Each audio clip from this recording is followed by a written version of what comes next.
జిల్లా ఎమ్మిగన్నూరు మండలం రాళ్లదొడ్డిలో గ్రామస్తులకు ఓ దొంగ అడ్డంగా దొరికాడు. గ్రామంలో ఓ ఇంటి తాళం పగలగొట్టే ప్రయత్నం చేశాడు. దీంతో గ్రామస్తులు గుర్తించి దొంగను పట్టుకుని విద్యుత్ స్తంభానికి కట్టేసి చితకబాదారు. అనంతరం పోలీసులకు సమాచారం అందించారు. దొంగను అదుపులోకి తీసుకున్న పోలీసులు విచారణ చేపట్టారు. గార్లదిన్నె గ్రామానికి చెందిన సామెల్గా పోలీసులు గుర్తించారు.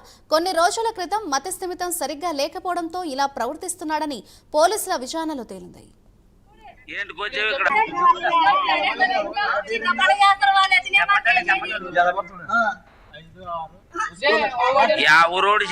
ఊరినిది ఎందుకు వచ్చావు ఎందుకు వచ్చావు ఇక్కడ